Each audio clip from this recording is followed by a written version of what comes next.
Boa noite, meus queridos. Hoje nós vamos dar continuidade à nossa série de meditações no Evangelho de Mateus. Evangelho de Mateus, capítulo 15, e vamos meditar utilizando os versos de 21 a 39.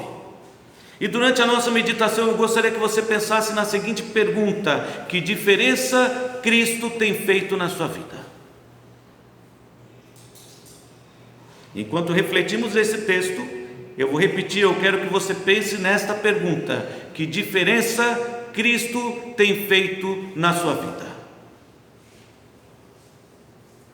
Porque o contexto desse texto que foi mencionado é que Jesus tinha acabado de enfrentar os fariseus e os escribas. Jesus tinha revelado quão hipócritas eles eram.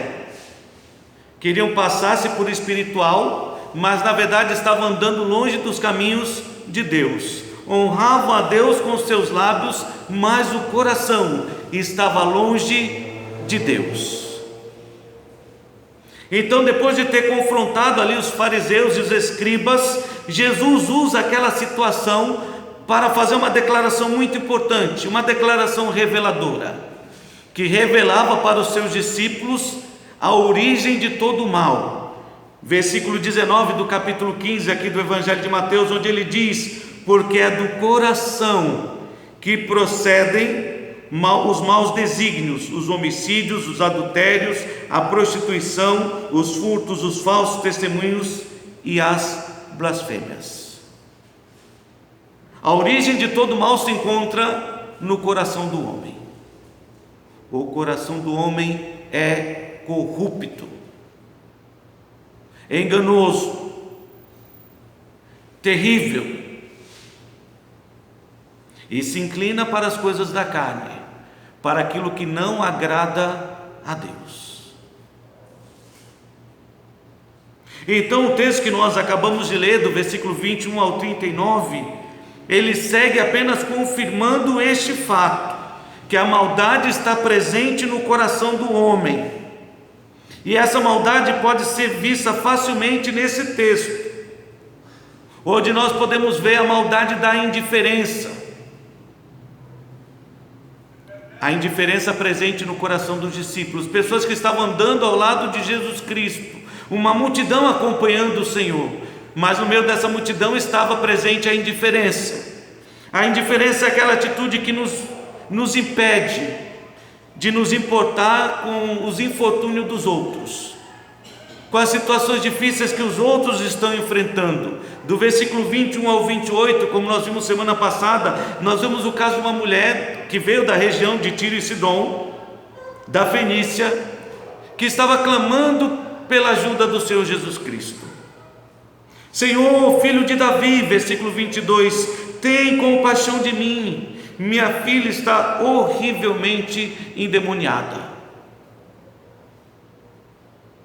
Jesus não disse palavras, ele esperou para ver a reação dos discípulos, e a reação dos discípulos, como vimos na semana passada, foi: Senhor, manda esta mulher embora, ela vem importunando.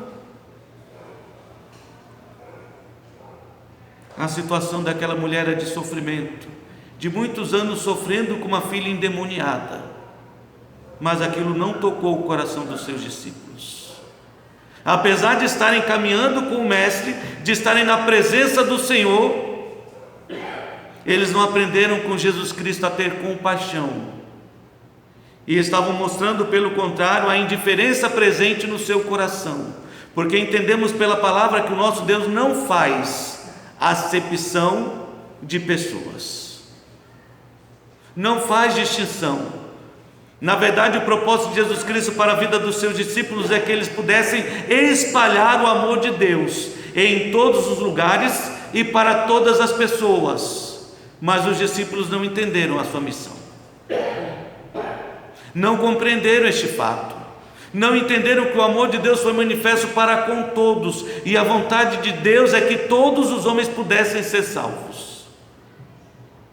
Mas lá estavam os discípulos agindo com total indiferença, porque para eles, os cananeus, os moradores de Tiro e Sidom, da Fenícia, os samaritanos, não mereciam ser salvos. não mereciam a salvação de Deus.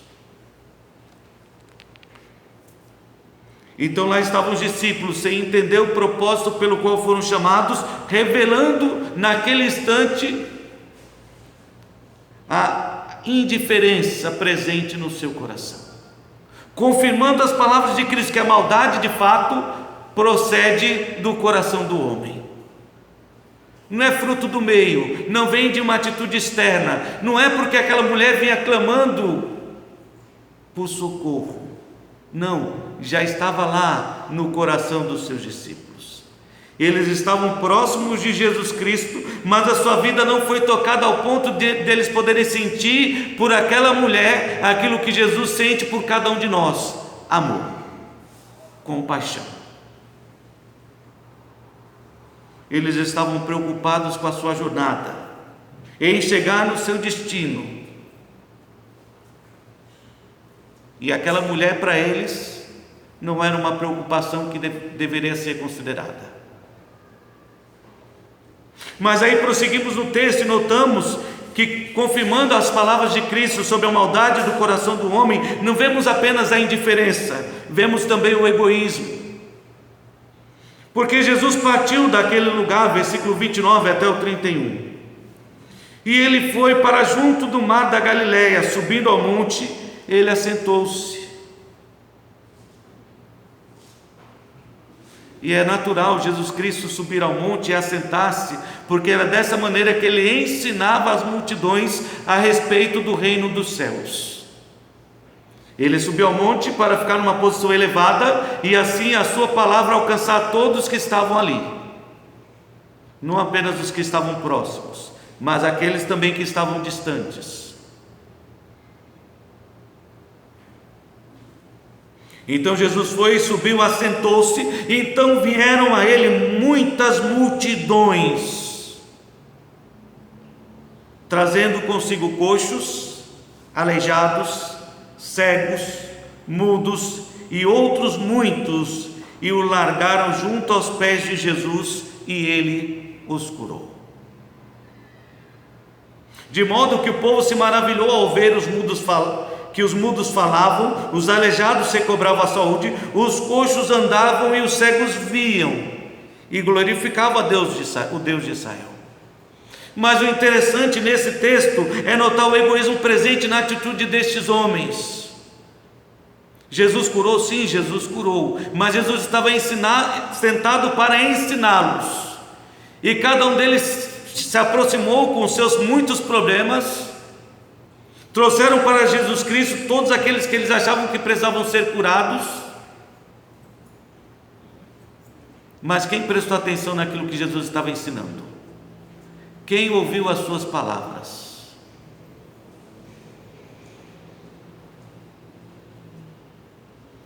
Cada um motivado pelo seu próprio interesse, pelos seus próprios problemas. Parece que é algo muito natural, estamos muito preocupados com as coisas superficiais desta vida, que esquecemos que há coisas que são mais importantes, porque Jesus Cristo já estava ensinando para aquela multidão e para muitos outros quão valioso era o reino dos céus. E de certa maneira ele até disse que se o teu olho te faz pecar, é melhor arrancá-lo e jogá-lo fora. É melhor ser cego, mas entrar no reino dos céus, do que ter os dois olhos e ser lançado no inferno. Se a tua mão te faz pecar, então arranca e joga fora. É melhor entrar coxo, aleijado, mutilado no reino dos céus, do que estar com seu corpo perfeito e mesmo assim parar no inferno. Mas a multidão não entendeu. As pessoas estavam buscando a Jesus Cristo, preocupados apenas com seu bem-estar físico, algo muito natural hoje. As pessoas se preocupam demais com a sua saúde, com cuidado com a sua saúde, com a sua estética, com beleza, cuidados com o seu corpo. E aí nós vemos a quantidade de academias que nós temos no nosso país, e as pessoas lá preocupadas em manter o corpo sadio. E até muito me admira que as pessoas encontrem tempo para ir à academia, mas não encontrem tempo para vir à igreja. mas isso mostra o que está dentro do nosso coração e o que é mais importante para nós. Para aquela multidão, o que era mais importante é que aquelas pessoas pudessem ser curadas, e elas ficaram admiradas ao ver que Jesus de fato curou aquelas pessoas. Elas até chegaram a glorificar o Deus de Israel. Não significa que houve uma mudança na vida deles, eles apenas reconheceram: Deus é bom. Poxa, Deus é bom, Deus é maravilhoso. Olha, estava realmente doente e foi curado. Mas Deus para essas pessoas só servia para isso, para saciar essa necessidade de bem-estar, um bem-estar físico, talvez emocional, nada mais. Não entenderam nada da mensagem de Cristo. E isso faz lembrar Mateus capítulo 16, e eu peço que você abra lá, Mateus capítulo 16, eu quero ler do versículo 21 ao 28, porque houve uma ocasião em que um dos discípulos, de forma especial, estava preocupado com o bem-estar do Senhor Jesus Cristo, com a sua saúde física, mental e espiritual. Só não havia entendido o propósito de Deus para a vida de Jesus Cristo.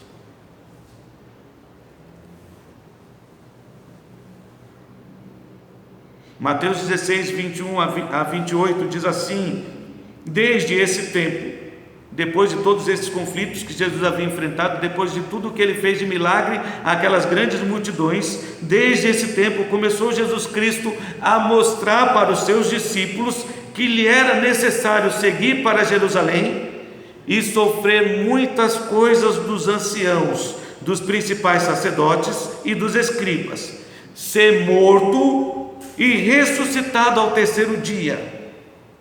E Pedro, chamando então Jesus à parte, começou a reprová-lo, dizendo: Senhor, tem compaixão de ti mesmo. Isso de modo algum te acontecerá. E sabe, lendo essa palavra de Pedro, muito me lembrou os conselhos dos dias de hoje. Cuida da sua vida. Você precisa se amar. Se você não se amar, quem vai amar você? Como você vai esperar que os outros te amem se você não se ama? Se você não se cuida? E assim os homens mostram que a preocupação que precisamos ter apenas conosco mesmo, esquecendo que Deus cuida das nossas vidas. Mas então Jesus, depois de ouvir aquelas palavras de Pedro, versículo 23, voltando-se, disse a Pedro: arreda, Satanás, sai daqui, tu és para mim pedra de tropeço. É interessante este verso, porque mostra de forma clara que Pedro não era a pedra sobre a qual a igreja foi edificada, mas Jesus Cristo. Pedro foi a princípio uma pedra de tropeço, porque não cogitas das coisas de Deus, e sim das coisas dos homens. Não se preocupa com as coisas de Deus, com as coisas que procedem lá do alto, e está apenas preocupado com as coisas aqui da terra. Saúde, bem-estar, prosperidade, coisas desta terra, que os homens se preocupam, e ao mesmo tempo que se preocupam com essas coisas, se esquecem de Deus. Então, depois de ter dito essas palavras para Pedro, Jesus se volta para os seus discípulos e diz: se alguém quer vir após mim, a si mesmo se negue, tome a sua cruz e siga-me. Porquanto quem quiser salvar a vida, perdê-la. E quem perder a vida por minha causa, achá-la. Pois que aproveitará o homem se ganhar o mundo inteiro e perder a sua alma? Ele não falou perder a sua vida, não é o mais importante, porque nós sabemos que o salário do pecado é a morte. E assim como por um só homem entrou o pecado no mundo, e pelo pecado a morte, assim também a morte passou a todos os homens, porque todos pecaram. Então a morte é um fato inevitável. Se Cristo não vier, eu vou ter que enfrentar a morte. Se Cristo não vier, você também vai passar pela morte. Mas há algo que é mais importante do que a sua vida aqui neste mundo. É a sua vida na eternidade. Que destino terá a sua alma? Que destino terá a sua alma? Porque enquanto muitos estão preocupados com a sua saúde, com o seu bem-estar físico, enquanto muitos estão preocupados com o seu bem-estar financeiro, em estar bem abastecido, poucos estão realmente preocupados com o que importa: a salvação de suas almas. Que aproveitará o homem ganhar o mundo inteiro e perder a sua alma? Ou o que dará o homem em troca da sua alma? O que ele pode oferecer em troca da sua alma? Ele pode dar a sua casa? O seu carro empenhou da sua alma? De jeito nenhum. Porque o Filho do Homem há de vir na glória do seu Pai com os seus anjos, e então retribuirá a cada um conforme as suas obras. Em verdade vos digo que alguns há dos que aqui se encontram, que de maneira nenhuma passarão pela morte até que vejam vir o Filho do Homem no seu reino.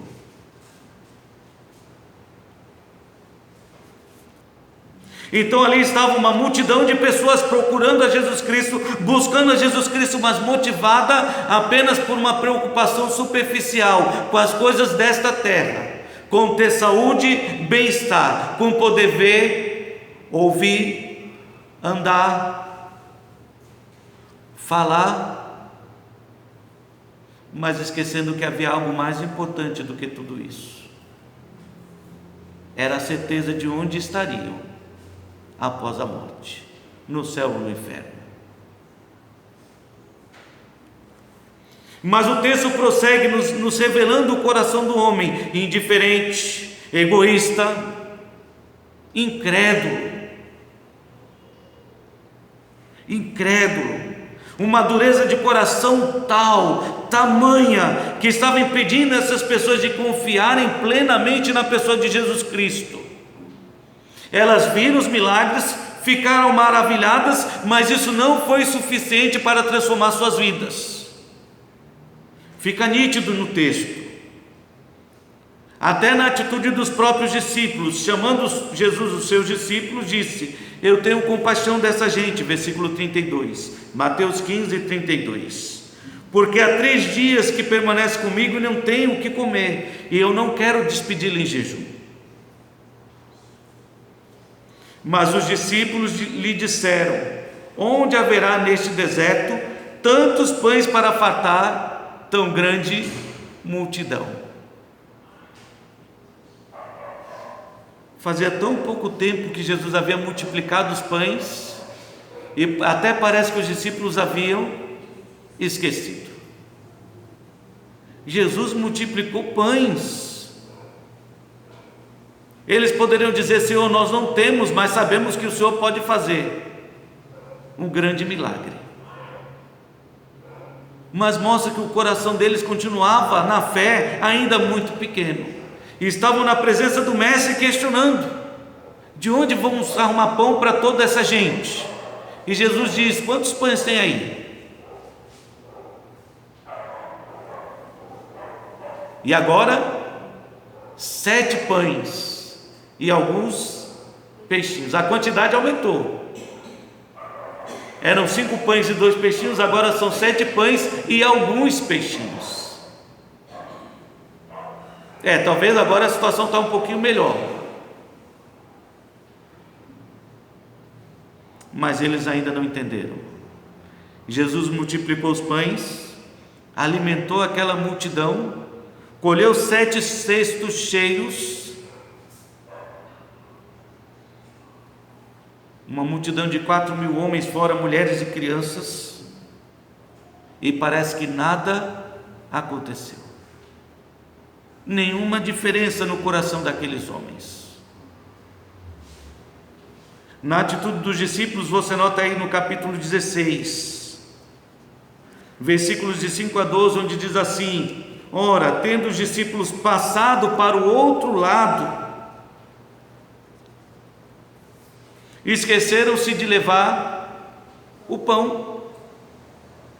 E Jesus lhe disse: vede, acautelai-vos do fermento dos fariseus e dos saduceus. E eles, porém, discorriam entre si, dizendo: eita, ele disse isso porque nós esquecemos o pão. Lá estavam os discípulos mais uma vez preocupados por causa da falta de pão. Percebendo, Jesus disse: por que discorreis entre vós, homens de pequena fé, sobre o não terdes pão? Porque vocês estão tão preocupados com a falta de pão? Versículo 9: não compreendeis ainda? Não vos lembrais dos 5 pães para 5.000 homens, e de quantos cestos tomastes? Nem dos 7 pães para os 4.000, e de quantos cestos tomastes? E foi bom Jesus Cristo dizer isso, porque algumas pessoas chegam ao cúmulo de acreditar que era o mesmo milagre. A multiplicação de pães é que, como erraram os números, Mateus copiou 2 vezes. E a verdade é que fica claro que Jesus multiplicou pães em 2 ocasiões.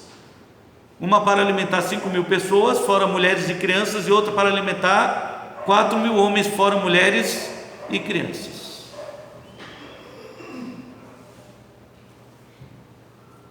Vocês não lembram? Como é que vocês não conseguem compreender que não vos falei a respeito de pães, e sim acautelai-vos do fermento dos fariseus e dos saduceus? E só depois de Jesus repreender os discípulos é que eles entenderam que não lhes falava para que acautelassem do fermento de pães, mas da doutrina dos fariseus e dos saduceus. Os discípulos não entenderam nada, e a fé deles continuava pequena.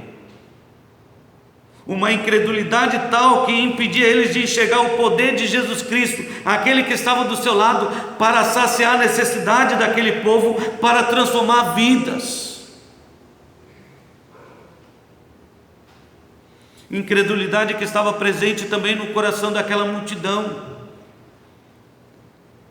E você nota isso porque não houve diferença nenhuma na vida deles. Eles vieram atrás de Cristo, buscando aquilo que era do seu interesse. E quando Jesus despede a multidão, cada um vai para o seu lugar. Quantos seguiram a Jesus Cristo? E de quantos a palavra de Deus aqui diz que foram realmente transformados e convertidos? Dessa multidão receberam o que estavam procurando, mas não foram transformados, convertidos e transformados. E eu digo isso considerando o livro de Atos, onde diz que Pedro pregou e uma multidão de quase 3.000 almas se converteu e foi realmente transformada. Numa ocasião 3.000, noutra ocasião cerca de 5.000 pessoas, mas a palavra de Deus faz questão de enfatizar, foram realmente transformadas, convertidas. E isso me faz lembrar por que Jesus Cristo disse a respeito de seus discípulos que se eles crerem, coisas maiores eles não apenas veriam, eles fariam. Porque Jesus Cristo, durante todo o seu ministério, pregou o reino dos céus, curou a vida de muitas pessoas, expulsou muitos demônios, e mesmo assim ele termina com quantos discípulos? Quantos? 11. Escolheu 12 e mesmo assim perdeu um, ficou com 11. E não vemos muitos relatos de pessoas convertidas, a não ser em Atos, e ver que havia 120 pessoas reunidas numa casa, com fé aguardando a aparição de Jesus Cristo. 120. E aí você entende porque ele diz: coisas maiores farão. Porque no ministério de Jesus Cristo de 3 anos, 120 pessoas. No ministério de Pedro, apenas na pregação de Pentecostes, e aqui me atrapalho se foram os 5.000 ou os 3.000, Mas não importa, a quantidade foi muito, muito superior. Mas o texto mostra que eles foram embora, cada um para o seu caminho, cada um seguindo a sua vida.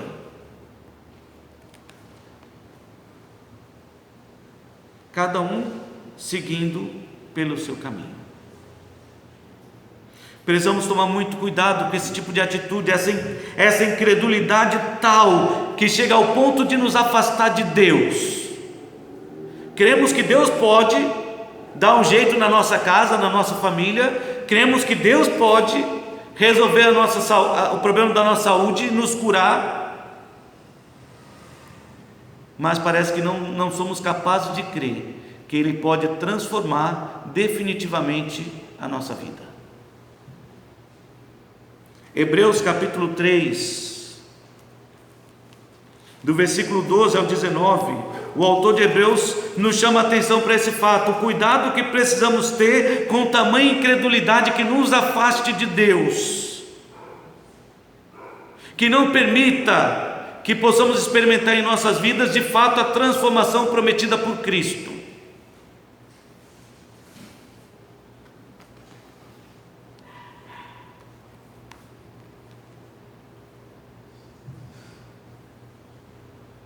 Tende cuidado, irmãos.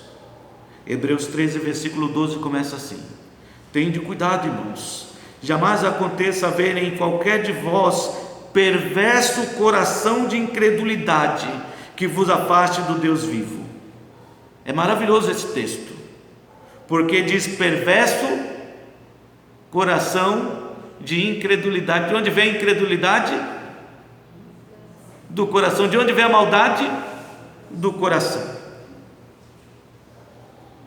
Tende cuidado, irmãos, jamais aconteça haver em qualquer de vós perverso coração de incredulidade que vos afaste do Deus vivo. Pelo contrário, exortai-vos mutuamente cada dia, durante o tempo que se chama hoje, a fim de que nenhum de vós seja endurecido pelo engano do pecado. Porque nos temos tornado participantes de Cristo, se de fato guardamos firme até o fim a confiança que desde o princípio tivemos. Enquanto se diz: hoje, se ouvides a sua voz, não endureçais o vosso coração, como foi na provocação. A provocação foi quando Deus prometeu colocar o povo dentro da terra prometida, e o povo não acreditou que isso era possível.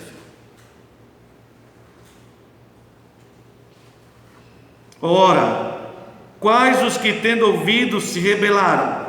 Não foram de fato os que saíram do Egito por intermédio de Moisés? E contra quem se dignou Deus por 40 anos? Não foi contra os que pecaram, cujos cadáveres caíram no deserto? E a resposta é sim, sim. Foi contra o povo que saiu do Egito, que Deus libertou de lá operando grandes milagres, mas não creram que Deus podia colocá-los na terra prometida. Foi contra aquele povo que Deus disse: possuam a terra, e eles se rebelaram contra Deus, escolhendo continuar vivendo como viviam no Egito. E contra quem, versículo 18, jurou que não entrariam no seu descanso, senão contra aqueles que foram desobedientes. Vemos, pois, que não puderam entrar na terra prometida, assim como muitos não vão poder entrar no céu por causa da sua incredulidade.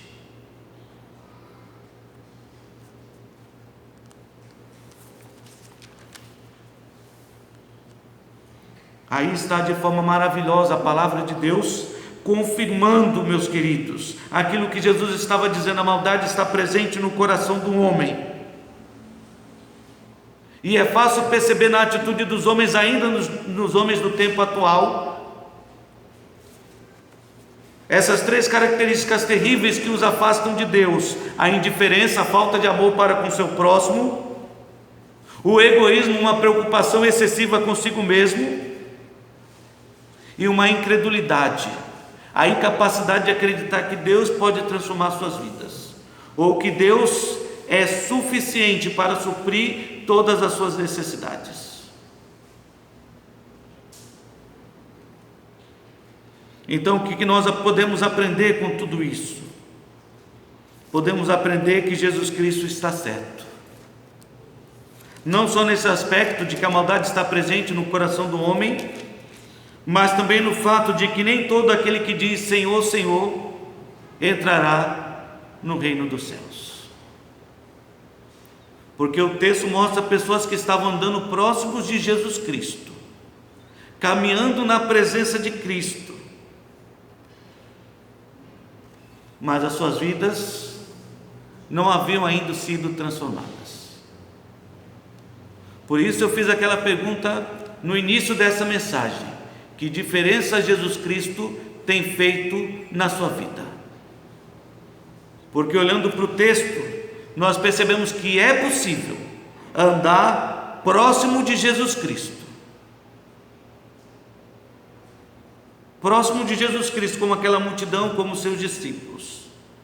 E mesmo assim, continuar agindo com indiferença, sendo indiferente, não tendo amor para com o seu próximo. É possível andar próximo de Cristo e mesmo assim ser uma pessoa não apenas indiferente, mas uma pessoa egoísta, que está apenas preocupada com aquilo que pode obter de benefício por estar na presença de Cristo. Benefício físico, material, e assim são tantos que estão na presença de Deus apenas procurando as bênçãos.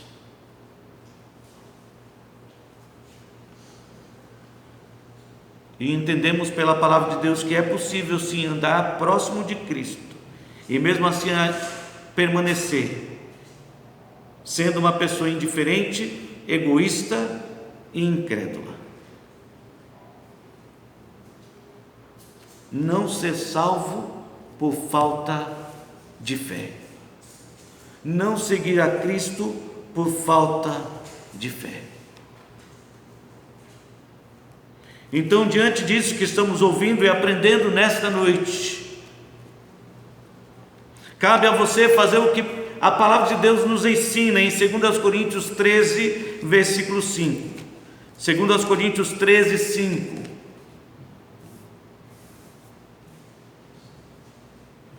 Onde ela nos diz: examinai-vos a vós mesmos, se realmente estáis na fé. Examinai-vos a vós mesmos, se realmente estáis na fé. Não compete você julgar o seu próximo, se ele está agindo com fé ou não. Compete a você examinar o seu coração. Examinai-vos a vós mesmos, se realmente estáis na fé. Uma fé capaz de transformar a sua vida e lhe segurar o destino celestial ao lado de Cristo. Provai-vos a vós mesmos. Confirme, faça o teste. Faça o teste para ver se você está de fato com Cristo. Porque se alguém está em Cristo, segundo aos Coríntios 5,17, nova criatura é. As coisas velhas já passaram, eis que tudo se fez novo. Por isso a pergunta é: que diferença Cristo tem feito na sua vida? Porque notamos naquele texto que na vida daquelas pessoas que estavam próximas de Jesus não fez diferença nenhuma. Se você está mesmo com Cristo, você vai demonstrar para com o seu próximo o amor de Deus. Se você está realmente em Cristo, você vai buscar a vontade de Deus, vai viver buscando a vontade de Deus e não a sua própria vontade. E se você está realmente em Cristo, e Cristo fez alguma diferença na sua vida, você vai prosseguir, procurando produzir frutos que glorificam o nome de Deus.